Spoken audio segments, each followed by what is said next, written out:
Everyone, स्वागत है आप सभी का अनअकैडमी की केमिस्ट्री की क्लास में। मेरा नाम है Swati and a very very good morning, good afternoon and good evening depending आप कब ये वीडियो देख रहे हैं। आज जो टॉपिक हम डिस्कस करने जा रहे हैं वो है हमारे स्ट्रक्चर ऑफ एटम की क्वेश्चन एक्सप्रेस। अब क्वेश्चन एक्सप्रेस मैंने आप सभी के लिए एक नई सीरीज शुरू करी है, जैसे बूस्टर शॉट्स है, उसके बाद दोस्त 15 मिनट वीडियोस हैं, दोस्त 2 मिनट वीडियोस, तो बहुत सारी सीरीज आप सभी के लिए स्टार्टेड है।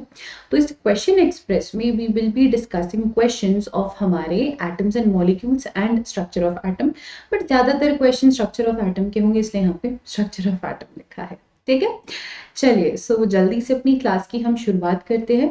क्लास शुरू करने से पहले प्लीज सभी के सभी इस सेशन को लाइक कर देना, शेयर कर देना एंड सब्सक्राइब कर दीजिएगा चैनल पे अगर आप न्यू है तो। ऑल्सो अगर आपको कोई भी क्वेश्चन में डाउट है, किसी भी क्वेश्चन में कोई चीज समझ में नहीं आ रही है, तो do let me know in the comment section. Question number के साथ मुझे अपना डाउट लिख दीजिएगा and I will make sure to clear your all doubts. ठीक है, तो करते हैं फिर अपनी क्लास की शुरुआत जल्दी से, बिना किसी भी देरी के। सबसे पहले क्वेश्चन जो है हमारा वो ये है, हमें एक फिगर गिवन है, इस फिगर को देखकर हमें कुछ क्वेश्चंस का जवाब देना है। 30 सेकेंड्स लगाइए, आप इस क्वेश्चन को पढ़िए, मैं 30 सेकेंड्स तक चुप रहूंगी सो दैट आपको डिस्ट्रैक्शन ना हो। क्वेश्चन पढ़िए पहले आप।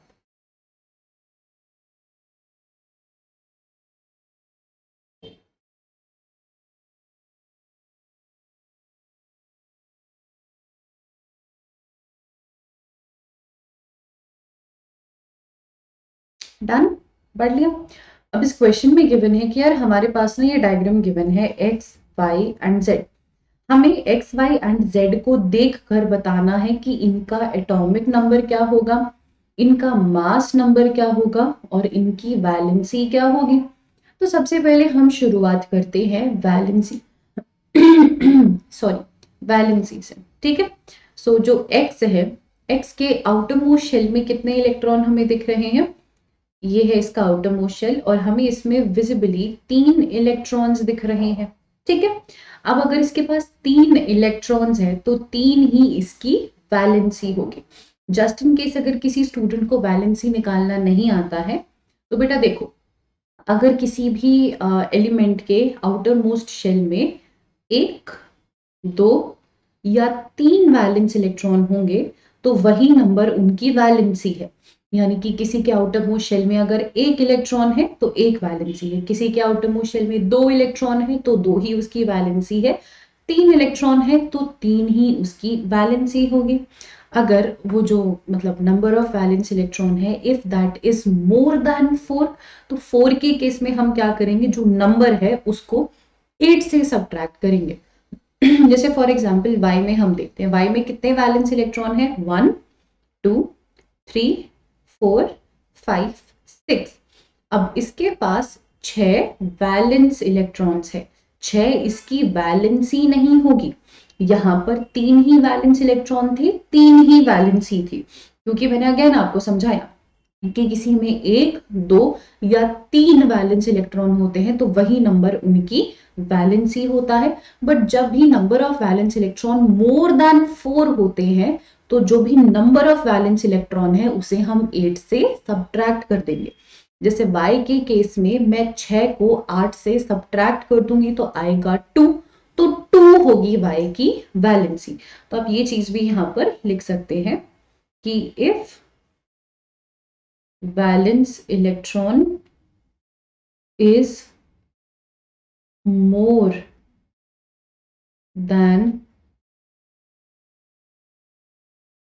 4 then 8 माइनस वैलेंस इलेक्ट्रॉन हो जाएगा। ओके, सो इसकी वैलेंसी 3 है, इसकी वैलेंसी 2 है। इसके बारे में अब हम बात करते हैं कि कितने वैलेंस इलेक्ट्रॉन है, 1 2 3 4 एंड 5। अब क्या करना है, अगेन 8 माइनस 5, तो इसके वैलेंसी कितनी हो गई, 3 हो गई। सो इस तरीके से हमने वैलेंसी निकाल ली। अब हमें निकालना है atomic number and mass number. So some students forget कि एटॉमिक नंबर क्या होता है, मास नंबर क्या होता है। तो ये मेरी एक टिप है आप सभी के लिए, जब भी आपको एटॉमिक नंबर या मास नंबर का कोई भी क्वेश्चन गिवन हो ना, आप सीधा सा एक चीज क्या करो, जो वो एक्स मैंने आपको लिखना सिखाया, एक्स लिख दो ऊपर आता है ए, नीचे आता है जेड। ए से अ मास नंबर, ज़टैक यानी कि एटॉमिक नंबर। ओके, सो अ मा एंड ज़टैक से याद रखना है अपने को। तो जो मास नंबर होता है हमारा, वो क्या बताता है, number of proton plus number of neutron.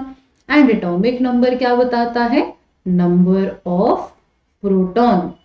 तो अगर मुझे नंबर ऑफ प्रोटॉन पता चल जाए, ये ई प्लस होना चाहिए था, मैंने पी प्लस लिखा है, ई प्लस लिख दीजिएगा।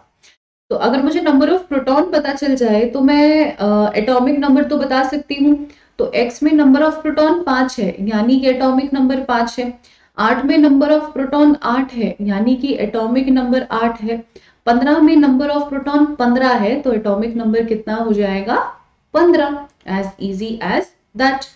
अब हम बात करते हैं मास नंबर की। मास नंबर कैसे निकलता है बेटा, जब मैं प्रोटॉन के नंबर को और न्यूट्रॉन के नंबर को ऐड करती हूँ, तो प्रोटॉन का नंबर प्लस न्यूट्रॉन का नंबर हो जाएगा 11। प्रोटॉन का नंबर न्यूट्रॉन का नंबर हो जाएगा 18। प्रोटॉन का नंबर एंड न्यूट्रॉन का नंबर कितना हो जाएगा आपका 31। तो ये हो गया आपका मास नंबर। तो क्वेश्चन नंबर 1 में हमने 3 कॉन्सेप्ट्स डिस्कस कर लिए कि किस तरीके से हम वैलेंसी निकाल सकते हैं, किस तरीके से हम मास नंबर का पता लगा सकते हैं, एंड किस तरीके से हम एटॉमिक नंबर का पता लगा सकते हैं। ठीक है, अगर आपको नोट डाउन करना है तो आप ये क्वेश्चन नोट डाउन कर सकते हैं। मैं एक बारी बस देख लूं कि मेरे पीछे कुछ अटक तो नहीं रहे। नहीं, बिल्कुल बढ़िया। ऐसा नहीं होना चाहिए था ना कि मैं बोलती जा रही हूँ, क्वेश्चन मैंने पूरा बोल दिया और जो भी लिखी हुई चीजें हैं वो मेरे पीछे छुपी हुई हैं। चले, बिना किसी देरी के, बिना किसी दिक्कत के, hurry up everybody, hurry up. अब हम लोग लिखते हैं फटाफट से। ठीक है, let's move ahead, let's look at our question number 2। Question number 2 क्या है, क्वेश्चन नंबर 2 ये है कि मेरे पास एक एटम है जिसके न्यूक्लियस में बेटा 5 प्रोटॉन्स गिवन है और 6 न्यूट्रॉन्स गिवन है। What would be the atomic number, mass number, number of electrons and the number of valence electrons? Such an interesting question. तो मुझे क्या दिया गया है कि एक एटम है जिसके पास 5 प्रोटॉन्स प्रेजेंट है। ठीक है, तो 5 प्रोटॉन्स क्या होते हैं हमारे। चलिए आप लोग एक बार खुद से ट्राई कीजिए इस क्वेश्चन को। सारी चीजें तो स्वाति मैम बताएंगी नहीं, आप खुद से ट्राई कीजिए इसको। मैं बस 10 सेकंड के लिए गायब होती हूँ और मैं चुप भी रहूंगी, सो दैट आप लोग क्वेश्चन को अच्छे से पढ़ सके। ठीक है, and your 10 seconds start now.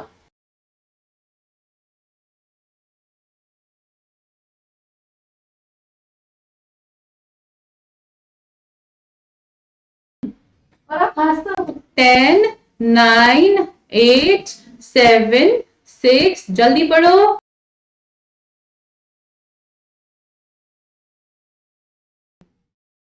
4, 3, 2 and 1। आगे वापस से। चलिए तो डिस्कस करते हैं अब इस चीज को। तो एक न्यूक्लियस है जिसके पास बेटे जी 5 प्रोटॉन मौजूद हैं आपके। एटॉमिक नंबर किससे हमें पता चलता है मैम, एटॉमिक नंबर तो हमें प्रोटॉन से ही पता चलता है। तो एटॉमिक नंबर क्या हो जाएगा हमारा 5। मास नंबर हमें किससे पता चलता है, number of protons and number of neutrons मिलकर मुझे मास नंबर देते हैं। तो मास नंबर हो जाएगा आपका 5 + 6 = 11। अच्छा, नंबर ऑफ इलेक्ट्रॉन कितना होगा, एक एटम के अंदर नंबर ऑफ प्रोटॉन और नंबर ऑफ इलेक्ट्रॉन बराबर रहता है। तो अगर 5 प्रोटॉन है तो 5 ही आपके इलेक्ट्रॉन होंगे, ऑब्वियस सी बात है। तो हमने यहां पर लिख दिया 5 ही इलेक्ट्रॉन होंगे। अब हम बात करते हैं नंबर ऑफ वैलेंस इलेक्ट्रॉन्स की। वैलेंस इलेक्ट्रॉन्स मुझे कैसे पता चलेगा, सबसे पहले मुझे पता होना चाहिए कि इसमें इलेक्ट्रॉन्स कितने हैं। अगर मुझे वैलेंस इलेक्ट्रॉन्स निकालना है तो मुझे पता है 5 इलेक्ट्रॉन्स हैं। अब मैं इलेक्ट्रॉनिक कन्फिगरेशन लिखूंगी। इलेक्ट्रॉनिक कन्फिगरेशन कैसे लिखते हैं, मुझे पता है कि पहले शेल में बस 2 इलेक्ट्रॉन आते हैं, तो मैंने के शेल में बस 2 इलेक्ट्रॉन डाले। उसके बाद मैं लिखूंगी (3). दूसरे शेल में मैक्सिमम 8 आ सकते हैं, पर मुझे तो टोटल सिर्फ 5 डालने हैं। 5 में से 2 मैं ऑलरेडी के शेल में डाल चुकी हूं, तो एल शेल में 3 डलेंगे।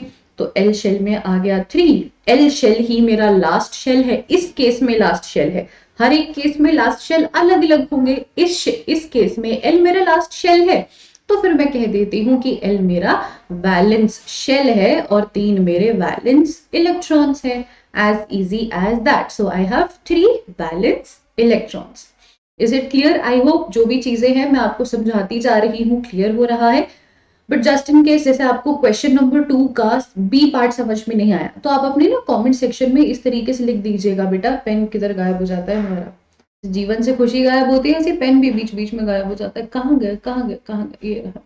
तो 2 पॉइंट बी लिख देना, उससे मुझे पता चल जाएगा कि आपको कहां पर क्या किस प्रकार का डाउट आ रहा है। ठीक है, I think we can move on to our next question. जल्दी से एक बारी पेन जी चल जाए हमारे, ठीक है, and then let's move on to our next सवाल। अब क्वेश्चन नंबर 3 क्या कह रहा है, the atom of an element has 2 electrons in the M shell, what will be the atomic number of the element, name the final element या name the element।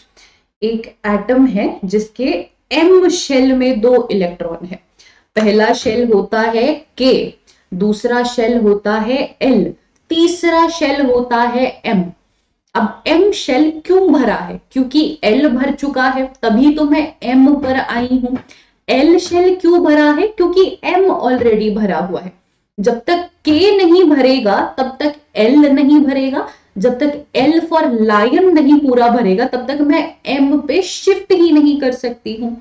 तो अगर उसने बोला है कि भाई M शेल के अंदर 2 इलेक्ट्रॉन है, मतलब L शेल के अंदर 8 इलेक्ट्रॉन ऑलरेडी है और K शेल के अंदर 2 इलेक्ट्रॉन्स ऑलरेडी है, ये अंडरस्टूड है।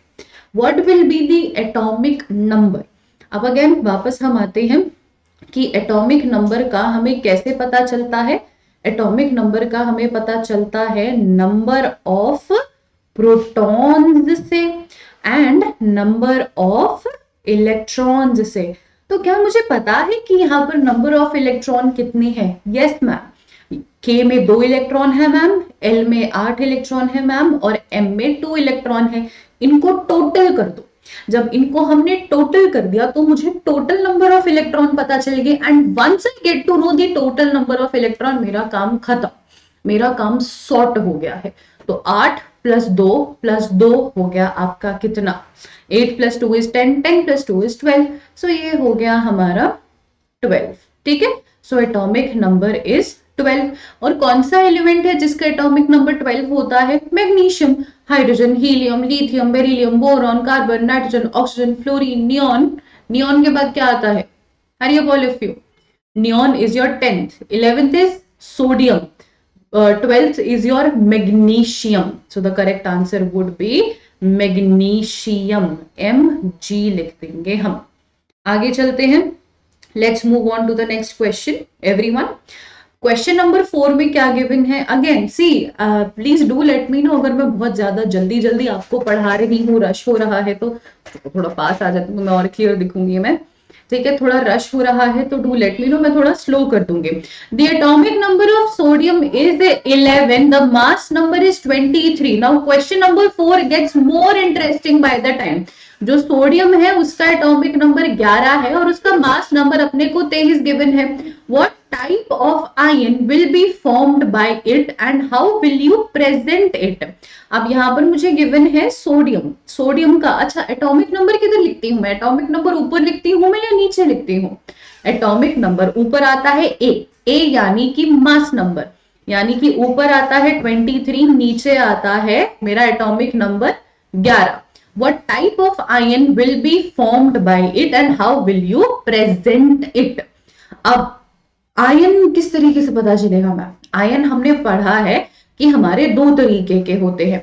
एक आयन होता है हमारा पॉजिटिव आयन मैम, मतलब ऐसी चीजें जिनके ऊपर पॉजिटिव आता है उसे हम कहते हैं मैम कटायन, और एक होता है हमारा नेगेटिव आयन मैम जिसे हम कहते हैं अनायन। ठीक है, एक तरफ आ गया हमारा कटायन, एक तरफ आ गया हमारा अनायन।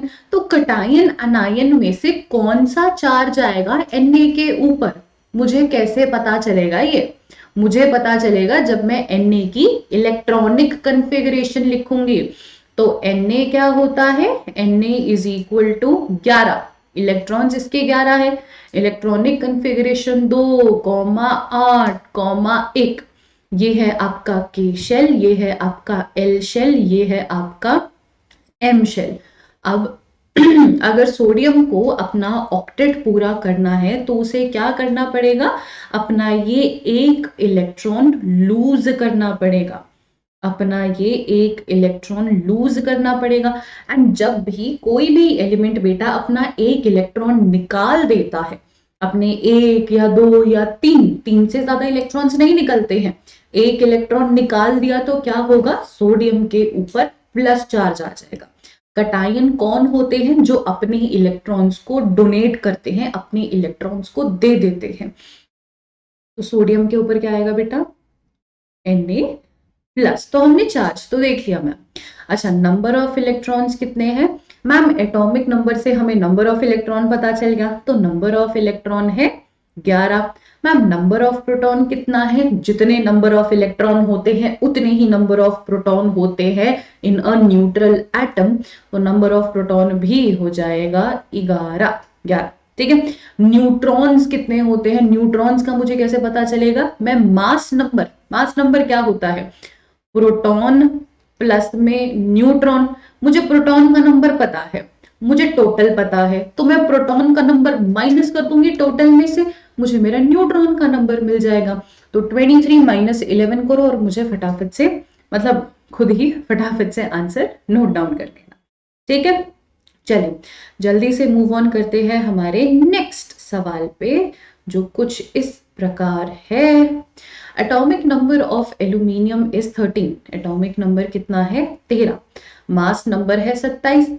Calculate the number of electrons protons, calculate the number of electron proton neutrons in the ions formed. So atomic number क्या होता है, Z है 13, A है 27। Calculate the number of electrons, electrons किससे पता चलते हैं, एटॉमिक नंबर से। एटॉमिक नंबर 13 तो इलेक्ट्रॉन भी 13, नंबर ऑफ प्रोटॉन भी 13, नंबर ऑफ न्यूट्रॉन कैसे पता चलेगा। Okay, now this is getting interesting. इसमें मुझसे ये नहीं पूछा कि एल्यूमिनियम में इलेक्ट्रॉन और प्रोटॉन कितने हैं, इसने मुझसे पूछा है कि जो आयन फॉर्म्ड होगा ना उसमें बताओ इलेक्ट्रॉन प्रोटॉन कितने हैं। Now this is very interesting.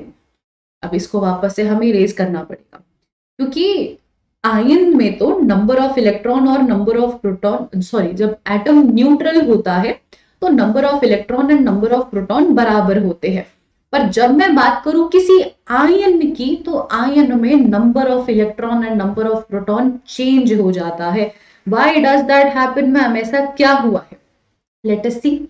तो सबसे पहले मुझे ये पता है कि एल्यूमिनियम के पास 13 इलेक्ट्रॉन थे, तो मैं एल्यूमिनियम की इलेक्ट्रॉनिक कन्फिगरेशन लिख सकती हूँ। एल्यूमिनियम की इलेक्ट्रॉनिक कन्फिगरेशन क्या होगी, 2,8,3, ये हो जाएगा हमारा K shell, L shell, M shell. तो अब एम में है 3 इलेक्ट्रॉन। अब एल्यूमिनियम क्या करेगा बेटा, ये अपने इन तीनों इलेक्ट्रॉन्स का त्याग कर देगा, अपने इन तीनों इलेक्ट्रॉन्स को डोनेट कर देगा। जब इसके तीनों इलेक्ट्रॉन्स डोनेट हो जाएंगे तो एल्यूमिनियम के ऊपर आ गया +3।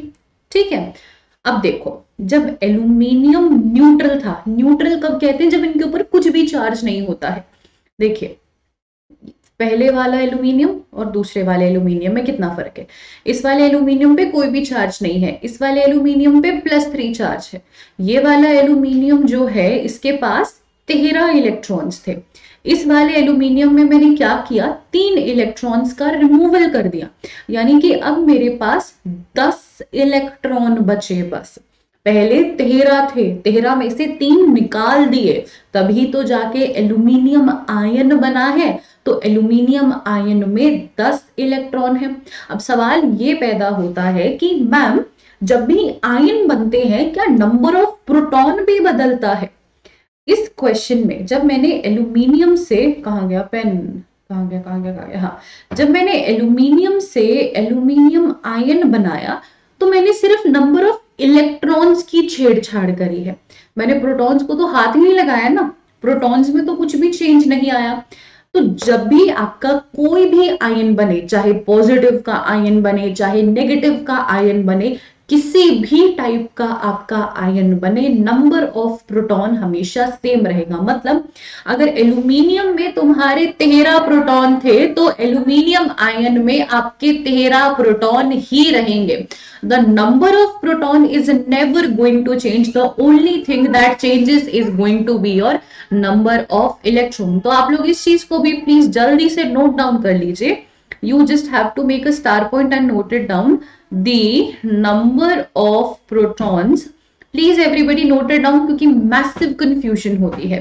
The number of protons stay the same in ions, stay the same even when an ion is formed, even when an ion is formed. एक सेकेंड रुक जाइए, आप इस चीज को लिखिए बेटा, फटाफट से लिखिए, and I just note everything down, and if you people are having any problem तो मुझे बता दीजिएगा please, if you people are facing any kind of problem. ठीक है, जल्दी से हरी अप, बिना कोई दिक्कत के बिना कोई प्रॉब्लम के फटाफट से प्रोसीड करते हैं हम. Hurry up all of you. किसी को कोई प्रॉब्लम आ रही है, कोई दिक्कत आ रही है तो मुझे बताइए, मैं एक बार चेक कर लेती हूँ सब सही है या नहीं. सब सही से दिख रहा है, एकदम चकाचक मस्त बढ़िया. You just have to name the question and name your doubt in the comment section and you'll understand everything. Okay? चलिए बताइए मुझे, लिख लिया कि भाई एक आयन में जो नंबर ऑफ प्रोटॉन होता है that always stay the same even when an ion is formed. Number of electron बढ़ेगा घटेगा, नंबर ऑफ प्रोटॉन सदैव बराबर रहेगा. ठीक है जी, चलिए तो फिर आगे चलते हैं. अब नंबर ऑफ प्रोटॉन बराबर रहेगा तो नंबर ऑफ न्यूट्रॉन भी बराबर ही रहेगा आपका.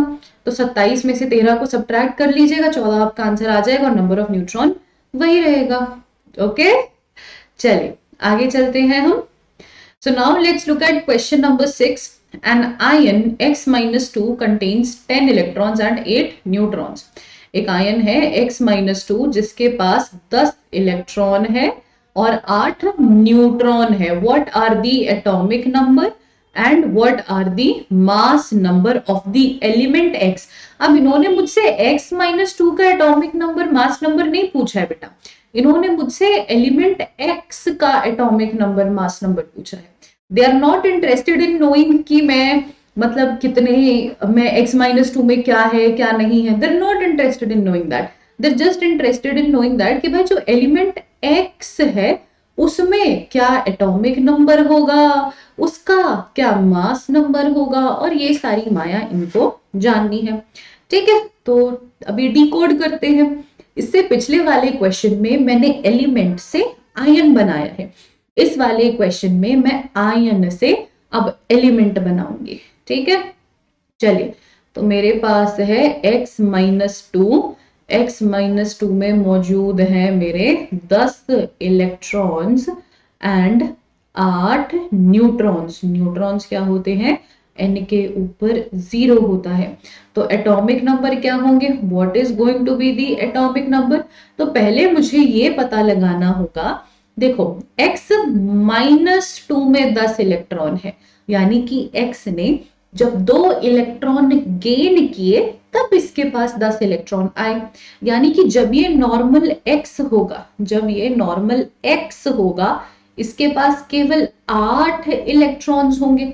2 इलेक्ट्रॉन्स गेन करने के बाद ये -2 बना, 2 इलेक्ट्रॉन्स गेन करने के बाद 10 इलेक्ट्रॉन्स आए ना, उससे पहले तो सिर्फ 8 इलेक्ट्रॉन्स थे. ठीक है, तो एटॉमिक नंबर मुझे किससे पता चलेगा, नंबर ऑफ इलेक्ट्रॉन से. तो एटॉमिक नंबर निकला कितना, 8. मास नंबर क्या होगा, मास नंबर के लिए मुझे पता लगाना है number of protons and number of neutrons.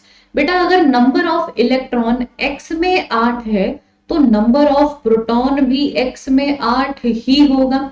So this is going to be 8, this is going to be 8. and number of neutron is also going to be 8, so it is going to be total 16. the mass number is going to be 16. and ऐसा कौन सा element है जिसका atomic number 8 होता है? Again हम series पढ़ते हैं, hydrogen, helium, lithium, beryllium, boron, carbon, nitrogen, oxygen. यहां पर बात हो रही है ऑक्सीजन की, यहाँ पर सीधी सीधी बात हो रही है किसकी? हमारे ऑक्सीजन की। आ गया समझ में? चले आगे सभी, फटाफट से प्रोसीड करें। चले, so let us look at question number 7। I hope अभी तक आप सभी लोगों का इंटरेस्ट बरकरार रखने में मैं सक्सेसफुल हुई हूँ, बिकॉज जब क्वेश्चंस करते हैं ना तो एकदम से बहुत सारे बच्चे तो एकदम सुपर डुपर एक्साइटेड हो जाते हैं क्योंकि उनसे क्वेश्चन सॉल्व हो रहे होते हैं। कुछ स्टूडेंट्स का मनोबल थोड़ा नीचे हो जाता है कि यार मुझसे तो क्वेश्चन हो ही नहीं रहे हैं, छोड़ देता हूँ क्लास, क्या ही करूंगा। बेटा आप छोड़ दोगे अगर बोर्ड के पेपर कह रही है, आपके तो बोर्ड्स नहीं होते हैं, लकी यू। अगर आपके स्कूल के एग्जाम में ये क्वेश्चन आ गया या आपके एनटीएससी में ये सवाल आ गया या कहीं पर भी आप कोई ओलंपियाड देने के लिए गए हो और वहां पर ये क्वेश्चन आ गया, तब क्या करोगे आप? तब क्या कर सकते? तब क्या हम छोड़ के भाग सकते हैं? Do we have any option? है अपने पास कोई? नहीं ma'am, we do not have any option. तो वही मैं कह रही हूँ कि जितना हो पा रहा है, जितना कर सकते हो करो। आई बात समझ में? प्रैक्टिस मारते रहो भाई, कभी ना कभी तो निकलेगा ना सवाल, कभी ना कभी तो मिलेगी ना क्लैरिटी, तो बस उसी के सहारे निकालते हैं। ओके चलिए, so let's see, is it possible for an element to have one proton, one electron and no neutron? मैं ना जो आपका एटम्स एंड मॉलिक्यूल्स चैप्टर है ये कई बार डिस्कस कर चुकी हूँ। अच्छा, स्ट्रक्चर ऑफ एटम भी कई बार डिस्कस कर चुकी हूँ, और उसमें एक एलिमेंट है हाइड्रोजन, जिसका मेंशन तो हर बारी होता है, मतलब हर जगह पर हमारे हाइड्रोजन का जिक्र होता ही होता है। ये जो हाइड्रोजन है ना बेटा, इसके ऊपर भी एक है और नीचे भी एक है, यानी कि इसके पास नंबर ऑफ इलेक्ट्रॉन एक है, इसके पास नंबर ऑफ प्रोटॉन भी एक है। अब ऊपर एक होने का क्या मतलब है? ये जो ऊपर वाला एक है बेटा, ये जो ऊपर वाला एक है, ये केवल नंबर ऑफ प्रोटॉन ही है। हाइड्रोजन, एंड हाइड्रोजन में भी अगर मैं स्पेसिफिकली बात करूं तो प्रोटियम आपका एक ऐसा वो है एलिमेंट, मान के चलो एक ऐसा आइसोटोप है जिसमें आपका कोई भी प्रोटॉन नहीं प्रेजेंट है। तो यहाँ पर आप बहुत ही डिजाइन से लिख दीजिएगा, हाई, थोड़ा टेढ़ा हो गया, ड्रोजन। हाइड्रोजन में भी कौन सा? प्रोटियम। हाइड्रोजन भी 3 टाइप के होते हैं, प्रोटियम, ड्यूटेरियम, ट्रिटियम। तो उसमें जो प्रोटियम वाला होता है उसमें ये नहीं होता है। Easy peasy lemon squeezy questions हमने कर लिए। आया समझ में? सो फार वी हैव डन हमारे 7 क्वेश्चंस, सातों के सातों सवाल आई होप आप सभी से बहुत अच्छे से हो गए होंगे। एंड मैं ज्यादा प्रेशर नहीं डालना चाहती हूँ, एकदम से बहुत ज्यादा लोड नहीं डालना है मुझे आप लोगों के ऊपर, इसलिए मैं और ज्यादा क्वेश्चंस नहीं करवा रही हूँ। अगर आप हाफ एन आवर बैठकर भी इन सभी क्वेश्चंस को अच्छे से शिद्दत से प्रैक्टिस करेंगे, that would be more more more than enough for all of you to do all of it, more than enough for all of you to understand this chapter. क्योंकि हमने हर एक क्वेश्चन में हर एक कॉन्सेप्ट का बहुत ही सटीकता से रिविजन किया है, बहुत ही सटीकता से हमने समझा है। ठीक है, तो आपकी आज के इस क्वेश्चन एक्सप्रेस को हम यहीं पर ही खत्म करते हैं एंड बढ़ते हैं फिर अब हम आगे। सो मिलते हैं आप सभी लोगों से आपकी क्लास में। तब तक के लिए जो कोई भी डाउट है विद क्वेश्चन नंबर 1 2 3 4 5 6 7, सातों है तो सातों लिख देना, कोई दिक्कत नहीं, मैं दूसरी क्लास लगा दूंगी। व्हाट इज द पॉइंट अगर मेरे स्टूडेंट्स को ही समझ में ना आए, है ना? As a teacher it is my duty to make you things understand. And अगर आपका कोई एक्स्ट्रा डाउट है अदर देन दिस क्वेश्चन, आपका कोई एक्स्ट्रा डाउट है, आप वो भी लिख दीजिएगा, आप वो भी मुझे भेज दीजिएगा कमेंट सेक्शन में, मैं वो भी क्लियर करने की पूरी पूरी कोशिश करूंगी। ठीक है, चले मिलते हैं फिर आप सभी लोगों की क्लासेस में। तब तक के लिए चैनल को सब्सक्राइब कर दीजिएगा अगर आप नए हैं, वीडियो को लाइक कर दीजिएगा, शेयर कर दीजिएगा एंड बाय बाय। प्रैक्टिस करते रहो अच्छे से, हो जाएगा सब। Okay, See you guys soon. Bye bye.